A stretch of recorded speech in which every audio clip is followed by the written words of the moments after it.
تنزيل من رب العالمين.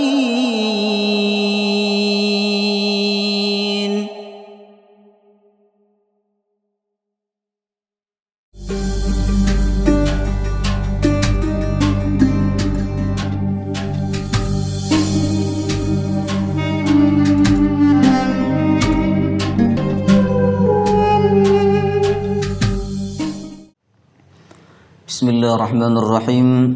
Alhamdulillahi rabbil alamin. Nahmaduhu wa nasta'inuhu wa nastaghfiruh. Wa na'udzu billahi min shururi anfusina wa sayyiati a'malina. Man yahdihillahu fala mudilla lahu wa man yudlil fala hadiya lahu. Wa ashhadu an la ilaha illallah wahdahu la syarika lahu. وأشهد أن محمدا عبده ورسوله لا نبي ولا رسول بعده. اللهم صل على نبينا محمد وعلى آله وصحبه وبارك وسلم أجمعين. قال الله تعالى في القرآن الكريم وهو أصدق القائلين: يا أيها الذين آمنوا اتقوا الله حق تقاته ولا تموتن إلا وأنتم مسلمون. يا أيها الذين آمنوا اتقوا الله وقولوا قولا سديدا يصلح لكم أعمالكم ويغفر لكم ذنوبكم ومن يطع الله ورسوله فقد فاز فوزا عظيما. اللهم إنا نسألك علما نافعا ورزقا طيبا وعملا متقبلا. اللهم إنا نعوذ بك من علم لا ينفع وقلب لا يخشع وعمل لا يرفع ودعاء لا يسمع. اللهم أنت يا ميسر يسر أمورنا أمور الدنيا والآخرة آمين يا رب العالمين. Jamaah hadirin hadirat Bapak Ibu yang dirahmati Allah Subhanahu wa taala. Assalamualaikum warahmatullahi wabarakatuh. Alhamdulillah, kita bersyukur kepada Allah Subhanahu wa taala. Pagi hari ini Allah Subhanahu wa taala memudahkan kita untuk kembali melakukan aktivitas amal ibadah kepada Allah Subhanahu wa taala. Mulai dari salat tahajud, Allah berfirman, "Wa minal laili fatahajjad bihi nafilatan lak, asa an yab'atsaka rabbuka maqaman mahmuda." Sebahagian dari malam jangan kau habiskan untuk tidur semuanya, tapi harus ada sebahagian waktu dari malam itu yang kau gunakan untuk salat tahajud. Asa ayyab'atsaka rabbuka maqaman mahmuda. Harapannya engkau dibangkitkan oleh Allah Subhanahu wa taala maqaman mahmuda, di maqam atau kedudukan mahmuda yang terpuji. Kemudian setelah salat tahajud kita melakukan ibadah sahur. Nabi sallallahu alaihi wasallam bersabda, "Tasahharu fa inna fis sahuri barakah." Sahurlah kalian karena di dalam sahur itu ada keberkahan. Maka jemaah rahimakumullah, siapa di antara kita yang sahur berarti telah menambah keberkahan dari ibadah puasanya.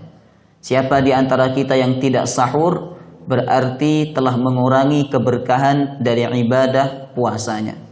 Kemudian setelah sahur mungkin ada waktu 10 atau 15 menit kita salat lagi, kemudian kita baca istighfar, memohon ampun kepada Allah. Allah berfirman, salah satu tanda penghuni surga sewaktu hidup di dunia adalah wabil ashari hum yastaghfirun. Ketika di waktu sahur mereka senang memohon ampun kepada Allah Subhanahu wa taala. Lalu kemudian dilanjutkan dengan salat subuh berjamaah. Kemudian setelah itu kita duduk di majelis ilmu. Maka jemaah rahimakumullah, ini nikmat yang harus kita syukuri kepada Allah Subhanahu wa taala. Harapannya nikmat ini jika kita syukuri akan ditambah oleh Allah. Jika Allah menambah nikmat ini, niscaya kita akan semakin cinta kepada masjid, semakin senang kepada majelis ilmu. Amin ya rabbal alamin. Jamaah rahimakumullah, di pagi yang penuh berkah ini, sebagaimana sabda Rasulullah, Allahumma barik li ummati fi bukuriha. Ya Allah, berkahi umatku di waktu paginya. Maka di pagi yang penuh berkah ini kita akan membaca, memahami dan mengambil pelajaran satu ayat yang sering kita dengarkan, bahkan sering kita baca. Ayat itu terdapat dalam Quran surah Al-An'am 162. Surah Al-An'am 162. Kira-kira bunyi ayatnya bagaimana Bapak Ibu? Ada yang hafal? Al-An'am 162. Saya sebutkan awalnya, insya Allah panjenengan hafal. Qul inna salati wa nusuki wa mahyaya wa mamati lillahi rabbil alamin. Inilah ayat yang akan kita bahas pada pertemuan pagi hari ini, jemaah rahimakumullah. Allah berfirman, Qul inna salati wa nusuki wa mahyaya wa mamati lillahi rabbil alamin. Qul, ucapkanlah. Jika ayat ini ditujukan kepada Rasulullah, maka yang diperintahkan untuk berikrar adalah Rasulullah. Tapi jika ayat ini dibaca oleh kita jemaah rahimakumullah, maka yang diperintahkan untuk berikrar adalah kita. Allah berfirman, Qul, ucapkanlah, berikrarlah engkau, inna salati, sesungguhnya salatku, wa nusuki, dan ibadahku, wa mahyaya, dan matiku, wa mahyaya, dan hidupku, wa mamati, dan matiku, lillahi rabbil alamin, hanya untuk Allah, Tuhan semesta alam. Inilah kalimat ikrar yang sering kita ucapkan di dalam beberapa kesempatan. Bahkan sebagian orang beriman yang doa iftitahnya menggunakan doa ini, maka setiap kali salat dia mengucapkan ikrar ini. Sesungguhnya salatku, ibadahku, hidupku, dan matiku untuk siapa? Lillahi rabbil alamin, untuk Allah subhanahu wa ta'ala. Maka jemaah rahimakumullah, mari kita berusaha jujur dengan ikrar yang sudah kita ucapkan di hadapan Allah subhanahu wa ta'ala. Dari ayat itu ada dua pelajaran yang ingin saya sampaikan pada kesempatan pagi hari ini. Yang pertama, dalam ayat tersebut ada 4 hal yang dinyatakan. Pertama salat, yang kedua ibadah secara umum, kemudian yang ketiga hidup, yang keempat mati. Dari 4 hal itu Bapak Ibu, kira-kira ketika kita ditanya dari 4 hal itu, yang paling berharga apa? Kalau kita ditanya dari 4 hal, salat, ibadah, hidup, dan mati, yang paling berharga ketika kita ditanya dari 4 hal itu nopo? Mungkin kita akan menjawab hidup.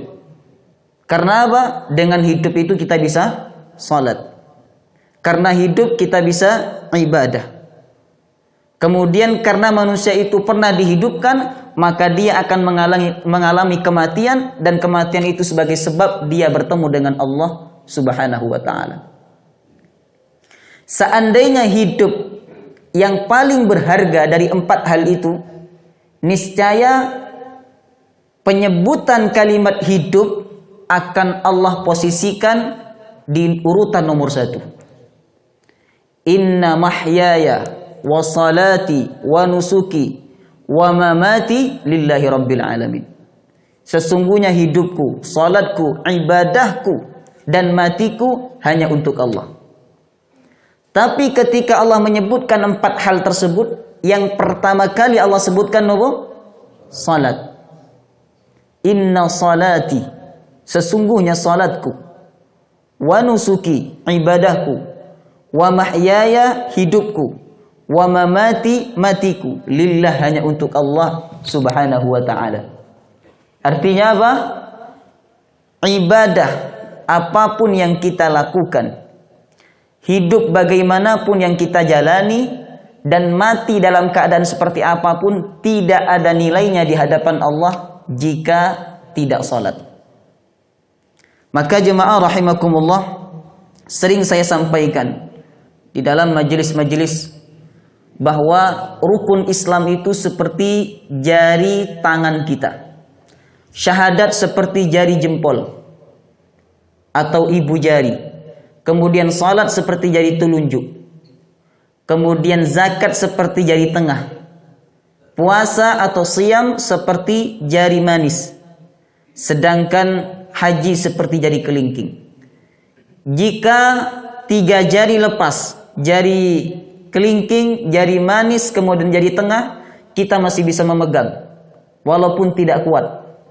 Tapi jika jari telunjuk yang lepas, jemaah rahimakumullah, maka sulit kita untuk bisa memegang benda itu, bahkan benda itu akan lepas dari tangan kita. Demikian pula dengan orang yang tidak melaksanakan ibadah salat, seakan-akan dia telah melepaskan agama dari dirinya.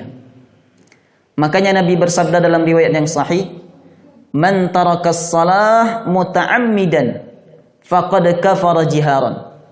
Siapa yang meninggalkan salat muta'ammidan karena sengaja, faqad kafara jiharan, sungguh dia telah kafir terang-terangan. Bukan berarti dia tidak lagi orang Islam, jemaah rahimakumullah. Tapi maksud hadis ini adalah dosanya sama seperti orang kafir. Na'udzubillahi min dzalik. Oleh karena itu, perintah salat ini jika kita sadari perintah yang sangat kuat. Sehingga jemaah rahimakumullah, kalau kita sadar tentang salat ini begitu kuat perintah salat, niscaya kita tidak lagi menjadikan salat itu sebagai kewajiban. Tapi kita akan menjadikan ibadah salat sebagai kebutuhan. Kebutuhan rohani kita. Kebutuhan jiwa kita, Bapak Ibu. Artinya apa? Tidak ada kebaikan, tidak ada nilai pada ruhnya seseorang apabila dia tidak salat.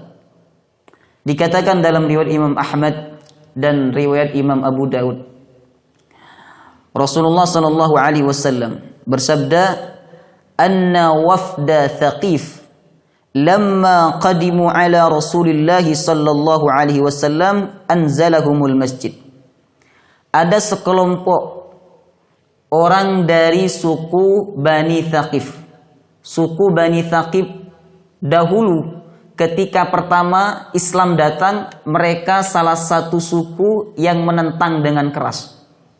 Bahkan ketika Rasulullah datang ke negeri Taif, mereka melempari Rasulullah dengan batu dan kotoran sampai pelipisnya Rasulullah SAW terluka.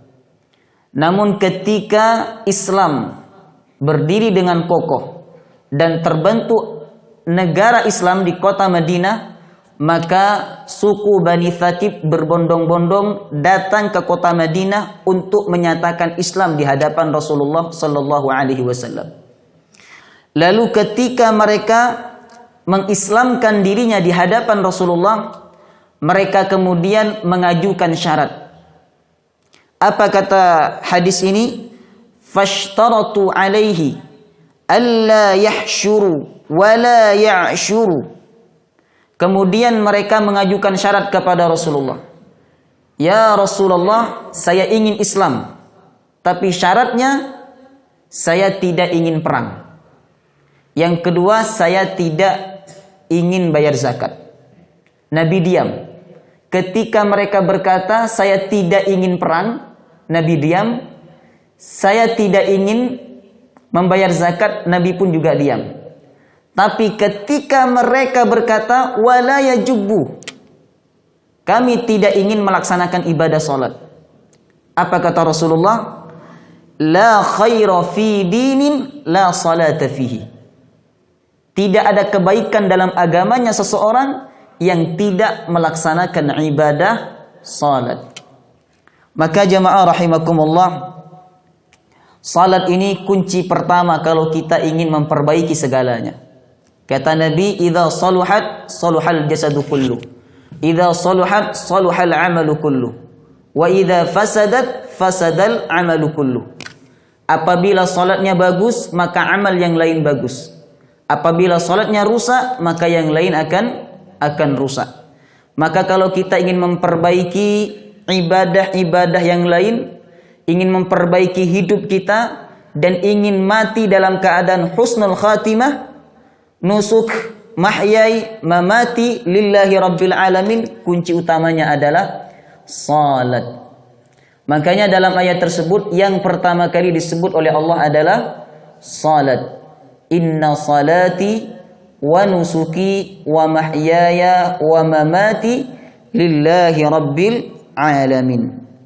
Oleh karena itu saya mengajak Bapak Ibu, mari kita belajar untuk memperbaiki ibadah salat kita.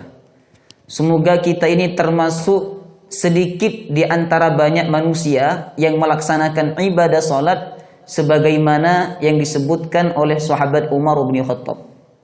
Umar bin Khattab berkata, "Katsirun minan nas yusallun wa qalilun minhum man yuqimus shalah." Banyak manusia yang melaksanakan ibadah salat, tapi sedikit di antara mereka yang sungguh-sungguh melaksanakan ibadah salat. Kemudian pelajaran yang kedua dari ayat tersebut adalah bahwa ayat ini merupakan ikrar seorang hamba kepada Allah Subhanahu wa taala. Dia berikrar bahwa salatnya, ibadahnya, hidupnya, matinya lillahi rabbil alamin, hanya untuk Allah Subhanahu wa taala. Sungguh manusia itu telah berdusta terhadap ikrarnya kepada Allah Subhanahu wa taala ketika dia melaksanakan ibadah salat lalu hatinya berpaling kepada selain Allah Subhanahu wa taala. Sungguh manusia itu telah berdusta ikrarnya kepada Allah Subhanahu wa taala ketika dia melaksanakan ibadah, baca Al-Qur'an, sedekah dan lain sebagainya. Lalu dia sibuk untuk mencari penilaian manusia dibandingkan penilaian dari Allah Subhanahu wa taala. Sungguh manusia itu telah berdusta atas ikrarnya kepada Allah Subhanahu wa taala ketika dia menjalani hidup ini, namun dia merasa tidak tenang, merasa khawatir, merasa takut karena kurang yakin dengan kekuasaan Allah Subhanahu wa taala. Imam Syekh Mutawalli Asy-Sya'rawi beliau berkata, kalau Anda bisa duduk tenang di dalam pesawat padahal Anda tidak mengetahui siapa pilotnya. Kalau Anda bisa duduk tenang di dalam kapal padahal Anda tidak mengetahui siapa kapten kapal tersebut. Lalu kenapa Anda tidak tenang hidup di dunia ini padahal Anda mengetahui bahwa Allah yang mengatur segala urusan dalam hidup ini? Maka jemaah rahimakumullah, kita harus yakin bahwa semua sudah ada di dalam kekuasaan Allah Subhanahu wa taala. Maka inilah yang kita nyatakan, wa mahyaya lillahi rabbil alamin. Hidupku hanya untuk Allah. Aku percaya kepada Allah, aku serahkan kepada Allah Subhanahu wa ta'ala. Kemudian manusia itu telah berbohong kepada ikrarnya sendiri ketika dia menyatakan, saya berjuang, bahkan saya rela mengorbankan nyawa saya demi perjuangan ini karena Allah Subhanahu wa ta'ala. Dia berbohong apabila perjuangan itu dia lakukan hanya untuk dikenal sebagai orang yang pemberani, dan dia telah berbohong jika perjuangan itu dia lakukan hanya untuk namanya dicatat di dalam sejarah. Bapak Ibu masih ingat hadis yang sangat menakutkan jemaah rahimakumullah, disebutkan dalam Sahih Muslim. Ya. Ini hadis yang sangat saya takuti jemaah rahimakumullah, dan mungkin Bapak Ibu ngeri mendengar hadis ini. bagaimana Rasulullah sallallahu alaihi wasallam mengingatkan kita untuk selalu ikhlas hanya untuk Allah Subhanahu wa taala. Nabi bersabda, "Thalathatun yu'ta bihim yaumal qiyamah. Mujahid wa qari wa mutasaddiq." Ada 3 golongan yang akan didatangkan oleh Allah pada hari kiamat. 3 golongan ini semuanya orang baik. Semuanya para pelaku kebaikan. Siapa mereka? Pertama, mujahid. Orang yang berjihad di jalan Allah. Sampai-sampai dia gugur sebagai syahid. Kemudian yang kedua, al-qari. Orang yang senang membaca Al-Quran. Kemudian yang ketiga, al-mutasaddiq. Orang yang senang bersedekah. Lalu mereka dipanggil oleh Allah Subhanahu wa taala. Pertama yang dipanggil adalah al-qari, al-alim. Orang yang senang membaca Al-Qur'an, al-alim, orang yang alim, orang yang mengetahui ilmu Allah Subhanahu wa taala. Lalu Allah bertanya kepadanya, "Fi madza ta'allamta al-ilma wa qara'ta al-Qur'an?" Untuk apa engkau membaca Al-Quran dan untuk apa engkau mempelajari ilmu? Apa kata hamba itu, jemaah rahimakumullah? Qara'tu min ajlik. Ya Allah, aku membaca Al-Quran karena mengharapkan ridhamu. Wa ta'allamtu min ajlik. Aku belajar ilmu karena mengharapkan ridhamu. Apa kata Allah Subhanahu wa ta'ala? Kadzabta. Engkau telah berdusta.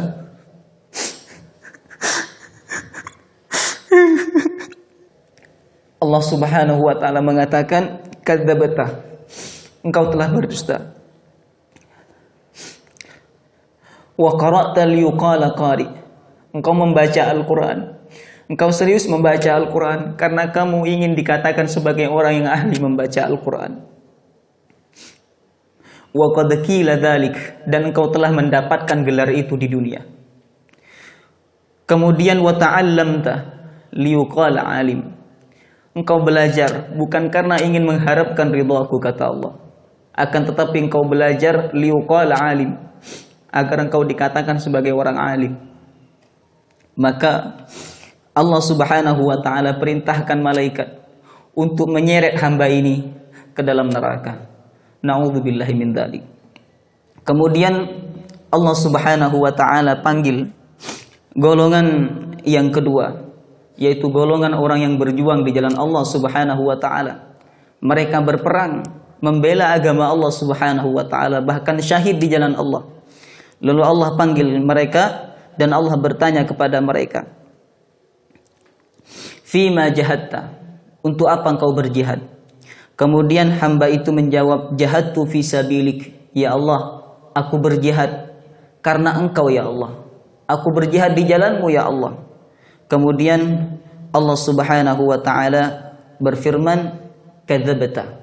Engkau berdusta. Kadzabta, engkau berdusta. Wa taqulu lahul malaikah. Malaikat pun semuanya berkata, "Kadzabta." Engkau telah berdusta.